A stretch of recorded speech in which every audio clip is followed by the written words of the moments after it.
प्यारे बच्चों नमस्कार। इस वीडियो में क्लास 10th एनसीईआरटी प्रश्नावली आपकी है 6.1। तो वीडियो को आप अंत तक देखें। तो सबसे पहले इसमें समरूप और सर्वांशम क्या चीज़ है, ठीक है, ये चीज़ बता दें। समरूप और सर्वांशम बच्चे, समरूप क्या होता है? जैसे कोई दो आकृति होनी चाहिए, कोई दो आकृतियों, एक छोटी और एक बड़ी, तो वो समरूप कहलाती है। सेम होनी चाहिए, सेम आकृतियों, एक छोटी और एक बड़ी, ठीक, तो क्या होता है? वो समरूप होता है। जैसे किताब में दे रखा है शुरुआत में, ये देखिए आप, ठीक है, एक ताजमहल ये और एक ये है, एक बड़ा और एक छोटा, तो यहाँ पर क्या होगा? बिल्कुल समरूप होगा आपका, यानी दोनों ताजमहल कैसे समरूप हैं, ठीक है। तो ये तो हो गया समरूप। और समरूप में क्या होता है? संगत कोण बराबर होते हैं और इसकी भुजाएं समानुपाती होती हैं, ठीक है। जो मान लो चित्र संबंधी होगा, अगर चित्र है आपका, ठीक है, तो उसमें बिल्कुल समान होना चाहिए, यानी कि एक छोटा और एक बड़ा, चित्र एक ही हो, एक छोटा हो और एक बड़ा हो, तो वहां पे समरूप हो जाता है, ठीक है। अगर यहाँ पे जैसे कि त्रिभुज दे दे या वर्ग दे दे, तो यहाँ पे क्या होता है? मान लो दो त्रिभुज दिए हुए हैं, तो उसके संगत कोण बराबर होने चाहिए, संगत कोण बराबर होने चाहिए और संगत भुजाएं समानुपात होनी चाहिए। तो उस समय वह दोनों त्रिभुज आपके कैसे होते हैं? समरूप होते हैं, ठीक है। और सर्वांशम क्या होते हैं बच्चे? सर्वांशम का अर्थ है जैसे कि इस हथेली के ऊपर अपनी हथेली ऐसे रख दो, ठीक है, तो आप क्या देखेंगे? ऐसे करके, यानी कि बिल्कुल एक दिखाई देगा, यानी ये वाला हाथ दिखाई नहीं देगा, यानी बिल्कुल सेम आकृति बराबर होना चाहिए, बिल्कुल। जो एक दूसरे के ऊपर रखे तो ढक ले, तो ये क्या हो जाता है? सर्वांशम हो जाता है। क्या हो जाता है आपका? सर्वांशम हो जाता है, ठीक है। तो ये सर्वांशम कहलाता है आपका। तो यहाँ पे सबसे पहले समरूप देखो, समरूप, समरूप में कुछ पॉइंट है। नंबर 1, सभी व्रत, सभी व्रत, अरे लिख जाओ भाई, सभी व्रत समरूप होते हैं, समरूप होते हैं, यानी जो व्रत है, ठीक है। अच्छा देखिए, एक बच्चे व्रत ये है और एक ये व्रत है। अरे भाई, ये भी व्रत है और ये भी व्रत है, ये छोटा व्रत है और ये बड़ा व्रत है, तो ये दोनों कैसे होंगे? समरूप होंगे। ये समरूप का ही चिन्ह होता है, ठीक है। दूसरा पॉइंट, कपड़ा भाई, इसका दूसरा पॉइंट क्या है वो देखिए,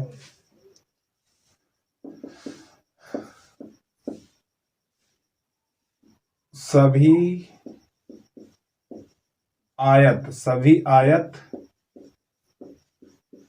समरूप होते हैं,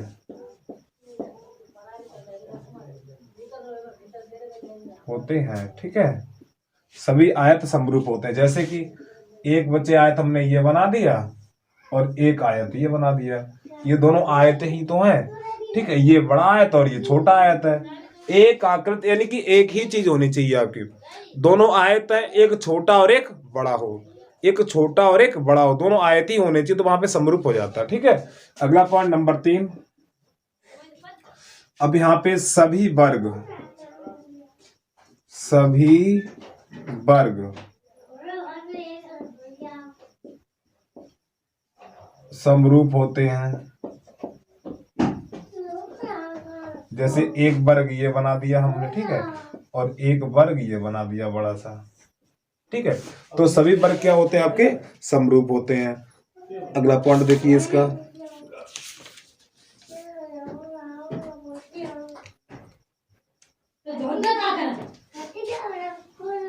नंबर 3, नंबर 4, नंबर 4 में क्या लिखेंगे? सभी समबाहु,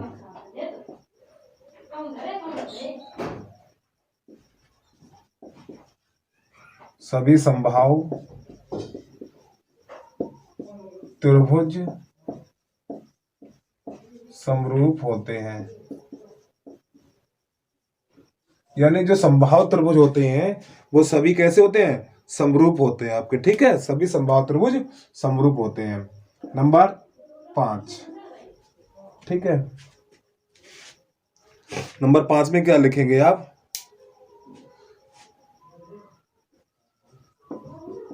भुजाओं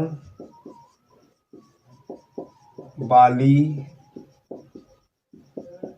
आकृति में, ठीक है, भुजाओं वाली आकृति में संगत कोण बराबर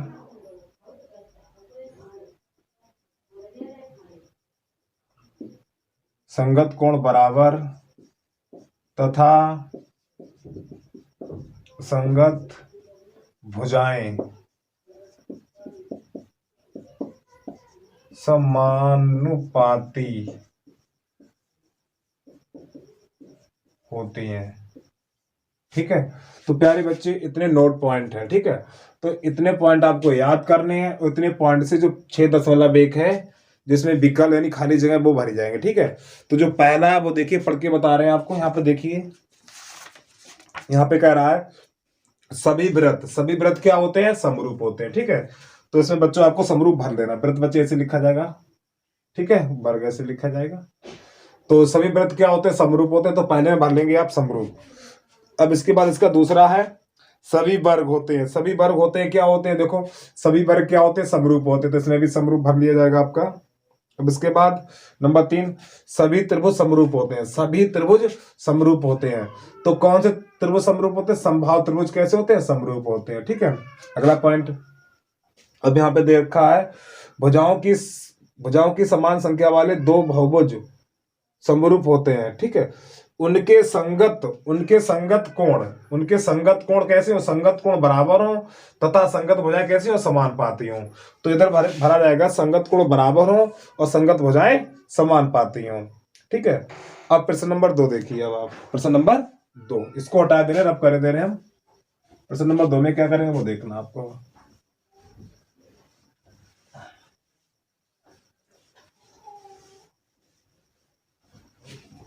बस खाली आपको समझना है। प्रश्न नंबर 2 में कह रहा है दो भिन्न भिन्न उदाहरण यानी कि समरूप आकृतियों को उदाहरण दीजिए। ठीक है, दूसरे का पहला है वो कह रहा है समरूप आकृतियां बतानी। आपको क्या बतानी? समरूप आकृतियां। तो एक मान लो आपने बना दिया वर्ग, एक तो उदाहरण ये हो गया, एक छोटा वर्ग एक बड़ा वर्ग। ये भी वर्ग है आपका और ये भी वर्ग है। एक ये उदाहरण दे दो, एक वृत्त दे दो, लो 2 उदाहरण हो गए, एक छोटा एक बड़ा। तो ये दोनों कैसे होंगे बच्चे? समरूप होंगे। आपके ये समरूप का चिन्ह होता है। ठीक है, अब इसके बाद नंबर 2 में ऐसी आकृतियां जो समरूप नहीं है। ऐसी आकृतियां जो समरूप नहीं है। अब देखो, जो आकृतियां समान होंगी, एक छोटी और एक बड़ी, ठीक है, एक छोटी और एक बड़ी, तो वो समरूप कहलाती हैं। अब हमें वह 2 उदाहरण बताने समरूप नहीं है। एक मान लो त्रिभुज ले लो और एक वृत्त ले लो, बच्चे समरूप है ही नहीं।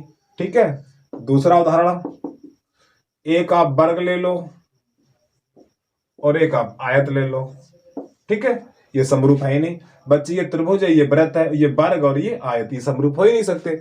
समरूप वही होते हैं, ठीक, एक सेम आकृति हो, बस एक छोटी और एक बड़ी, यानी आयत ले लो आप, एक छोटा आयत ले लो एक बड़ा आयत ले लो, तो दोनों क्या होंगे वहां पर? समरूप होंगे आपके। अब इसके बाद इसका नंबर 3 देखिए। नंबर 3 आपको ये बताना समरूप आकृति है या नहीं। देखो भैया प्यारे बच्चे, यहाँ पर ये समचतुर्भुज दिया हुआ है, ये समचतुर्भुज दिया हुआ है और ये वर्ग दिया हुआ है। ठीक है, अब ये बताओ क्या समरूप होंगे? नहीं होंगे ना। ये आपका समचतुर्भुज है, क्या है? समचतुर्भुज। और ये क्या है? वर्ग है। तो आपका ये समरूप नहीं होगा। क्या लिखेंगे? समरूप नहीं होगा। ठीक है, बस आज के लिए इतना ही है इस वीडियो में। अब इसके बाद अगला वीडियो होगा आपका 6.2 का।